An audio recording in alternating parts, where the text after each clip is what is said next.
My name is Autumn Valero. I'm a woman in long-term recovery. And what that means to me is I no longer have had the want or need to use any mind-altering substances since July 20th, 2016. And for that, I'm truly, truly grateful.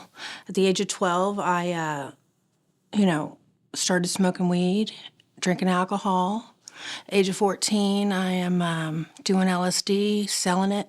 17, 18, I'm in my full-blown addiction, addicted to methamphetamine. And yeah, that's how it started off. But then at the age of 24, I ended up going to prison for manufacturing ecstasy, intent to deliver. Nobody ever really broke that down for me. I never found treatment. I didn't realize I was suffering with a brain disorder, substance use disorder. I stayed in my active addiction for 27 years, beating myself up left and right. Not dealing with the past trauma I had went through, never, found therapy, anything like that. CPS came into my life because I filled a hair follicle for methamphetamine. And by the grace of God, they came into my life and put me in a court called Family Reunification Court. And I did the program. I got my daughter back, and they actually put me in Santa Maria Hostel, a treatment facility, a rehab. And it changed my life forever, and I've never looked back. July 20th, this coming up will be 7 years of long-term sobriety, no alcohol, no drugs, nothing. In 2014 with full body organ failure. I was having complications, and I ended up in a coma for 3 months on life support. Everybody came and told me goodbye. Whenever I was under, the Lord showed me heaven and hell, and the last thing whoever the small still voice told me was get ready, and I woke up out of it. Couldn't lift my arms, I couldn't lift my legs, I couldn't walk. I had total atrophy, had a wound vac for 6 months, I had a colostomy bag for a year and a half. I had over 12 different surgeries, and they told me I was a walking miracle. I didn't go to treatment then. I ended up going and having a drink of alcohol, and probably about the third time I went out to have a drink of alcohol, I ended up going and using meth again, even after all of that had happened to me, the full body organ failure. And it wasn't until CPS came into my life, I went to Santa Maria Hostel and went through the Family Reunification Court that I changed my whole entire life. Because for me, I was in my addiction for 27 years. I had to be held accountable. I needed to be up in the judge's face. I needed to be up in the CPS workers. I had to ground myself in recovery and in everything in it for me to really get it together. And that's the God's honest truth, To my 5-year sobriety birthday, I was asked to come work for Santa Maria Hostel, the same place that got me clean and sober.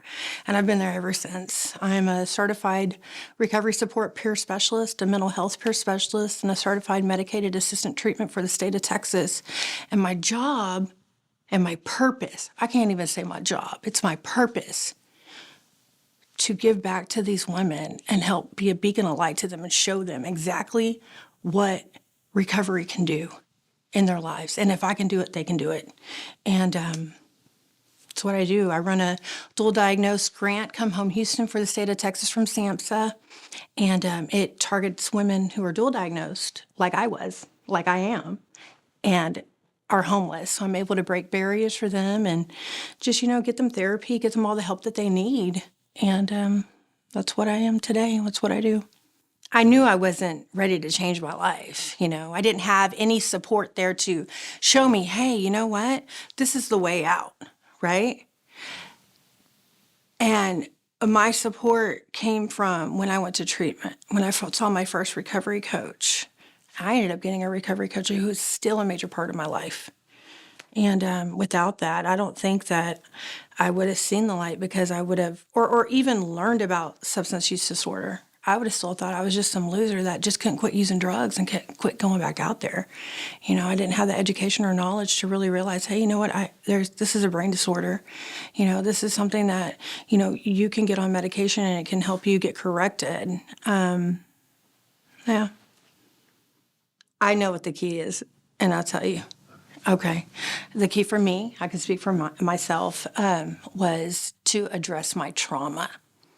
If I did not address my trauma and really get, like I say, butt naked and raw with my trauma, with my therapist, I did therapy for 2.5 years. I had two different therapists, and that was the only way that I truly believe I would have been able to get out of it. That, and then, also 12 steps. I tried the 12 steps. I tried NA, I tried AA, Crystal Meth Anonymous, I loved. But it wasn't until I found a recovery church for me and was rebaptized in the name of Jesus Christ and found Celebrate Recovery. And it was a game changer for me. Oh, you have to want it.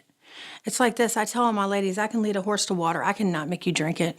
I can lay out the path for you. You've got to want it. If you have a secret agenda in the back of your head, you're not being forthcoming. You have to be honest. You got to be honest with yourself. There's also a lot of beautiful growth. Whenever you see people, the light come on in people's eyes and they just really get it. That's what it's about. But they got to be real with themselves and honest. You got to be done. You have to be willing to do whatever it takes. Just like whenever you're out there chasing that dope, you need to go in there and chase your recovery, period. You've got to be able to do whatever it takes to change your life. And if you're not at that point, then you're just playing.